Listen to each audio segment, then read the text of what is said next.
The way to do the president is to start out with Mr. Rogers. It's a beautiful day in the neighborhood. Then you add a little John Wayne. Here we go. Let's go over the ridge. You put them together. You got George Herbert Walker Bush. Hi, George Herbert Walker Bush. In 1989, George Bush became the first sitting vice president to win a presidential election since Martin Van Buren in 1836. Bush helped secure his victory with a bold campaign pledge. Read my lips, no new taxes. And we've got to hold that line. What was important at that point in time was to sound decisive. It could have been read my lips, I will stand up to the Soviet Union, or read my lips, I will shop at Walmart. It really didn't matter. It was decisive. Number 41, George Herbert Walker Bush, 1989 to 1993, 64 years old, from Texas. George Bush's resume was long and distinguished. He had been a two-term congressman from Texas, a UN ambassador, and was the first president to have been head of the CIA. Bush was a New Englander by birth, but spent much of his adult life in Texas. He was a Yale man known for loyalty to his friends and a competitive streak that carried over from sports into politics. Bush's opponents seized upon his preppy image and characterized him as a wimp. You know, the wimp factor really isn't fair, because this is a man who is a World War II hero, who got blown out of his airplane, almost died serving his country. George Bush is many things. A wimp is simply not one of them. With his management style, Bush set out to show that he was more engaged than his predecessor, Ronald Reagan. Bush drove everybody crazy trying to keep up with him in the White House. He was basically a very nice guy and very much a centrist in a way. He really liked to govern the country, based on consensus. Bush's presidency was defined by two major foreign policy events, the end of the Cold War and the Gulf War against Saddam Hussein. In both instances, he displayed his deftness for patient diplomacy.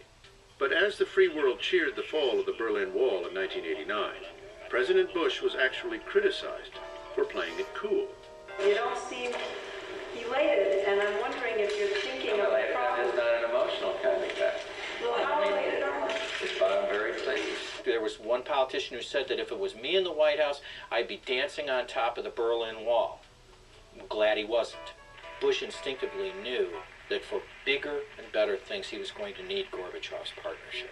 The way to do that was not to stick it in their eye when the Berlin Wall came down, but to continue to work with them so the Cold War would end with a whimper and not with a bang, and that's what President Bush did. The most difficult test of Bush's presidential leadership began in August of 1990, when Iraqi strongman Saddam Hussein invaded neighboring Kuwait. Unfortunately, Iraq has thus far turned a deaf ear to the voices of peace and reason. In his public speeches, Bush emphasized the need to respond to the naked aggression of Saddam Hussein, but he had other reasons for taking the country to war. Look, I've been a member of 4 administrations. In every one of those administrations, we had as a written national security policy that we would go to war to protect the energy reserves of the Persian Gulf, if necessary, to protect access to those energy reserves for the West. Well, it was necessary in 1991, and we did it. In the months leading up to the Gulf War, George Bush worked the phones, enlisting the support of the United Nations and building an international coalition of 34 countries to eject Saddam from Kuwait. I think that the elder George Bush was the best foreign policy president we've had in my lifetime. He realized it would be wrong and counterproductive for America to try to do the invasion and be responsible for its aftermath without the support not only of our European allies, but of Arab nations in the region. And it was that type of foreign policy, that ability to be an internationalist and to care about other nations and allies, that really set the elder George Bush apart. We are not here on some exercise. This is a real-world situation. And we're not walking away until our mission is done, until the invader is out of Kuwait. After 5.5 weeks of aerial bombardment, the ground war began. Within hours, the Iraqi army was in full retreat from Kuwait. and soldiers were surrendering en masse. Bush now had an opportunity to send troops into Baghdad to topple Saddam's regime, but instead he declared it was mission accomplished. Leaving Saddam in power was a controversial decision, but one about which Bush had no doubts. Taking Saddam out of power was never one of George Bush's stated war aims. The stated war aim was getting him out of Kuwait. We tried to get him, of course, during the war, because he was the leader of the Iraqi armed forces. That would have been perfectly legitimate. To get him after the war, we would have had to occupy Iraq, go all the way to Baghdad, and we see today that was not a particularly attractive choice.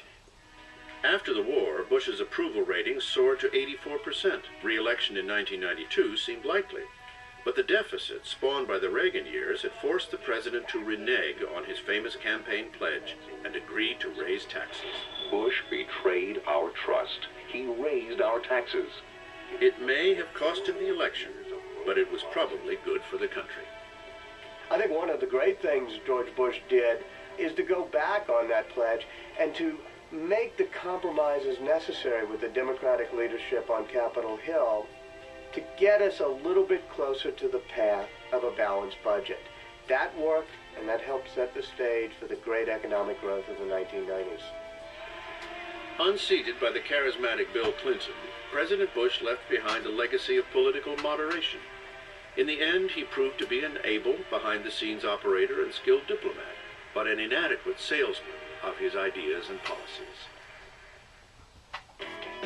In 1974, George Bush, as chairman of the Republican National Committee, formally asked Richard Nixon to resign.